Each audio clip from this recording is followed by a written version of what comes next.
Hello guys. ആരേലും എവിടെയെങ്കിലും ചായ കൊടുക്കാന്ന് പറഞ്ഞാൽ നിന്ന കോലത്തിൽ ഓടാൻ നിൽക്കുന്ന ചെക്കനാണ് എൻ്റെ ഈ കെട്ടിയവൻ. ഈ മലയും കടന്ന് അമറാത്തിൽ നിന്നും റൂവിയിലേക്ക് ഒരു അടിച്ചായ തപ്പി പോകുന്ന രംഗമാണ് നിങ്ങളീ കണ്ടുകൊണ്ടിരിക്കുന്നത്. ഒരു ചായ ലവറിനെ മറ്റൊരു ചായ ലവറിൻ്റെ വികാരം മനസ്സിലാവത്തുള്ളൂ. ശരിക്കും പറഞ്ഞാൽ ഈ ചായ എന്ന് പറയുന്നൊരു വികാരമാണല്ലേ. നന്നായി വെട്ടിത്തിളച്ച തേയിലവെള്ളത്തിൽ തിളച്ച പാലും പഞ്ചസാരയും പാകത്തിനിട്ട് അടിച്ച് പതപ്പിച്ചെടുക്കുന്ന ചായക്ക് ഒരു പ്രത്യേക ടേസ്റ്റാണ്. അതും നമ്മുടെ നാട്ടിലെ കുപ്പിച്ചില്ല് ഗ്ലാസ്സിൽ കിട്ടുന്ന അടിച്ചു പതപ്പിച്ച ചായ. അയ്യവ! തുടക്കത്തിൽ ഞാൻ വലിയൊരു ചായ ഫാനൊന്നും ആയിരുന്നില്ല.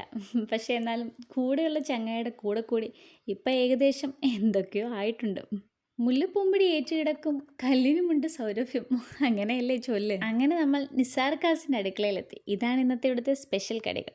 പിന്നെ അടിച്ചായ, അത് പിന്നെ ഞാൻ പറയണ്ടല്ലോ. അപ്പോൾ എല്ലാവർക്കും ഹാപ്പി ഈവനിങ്. Bye bye.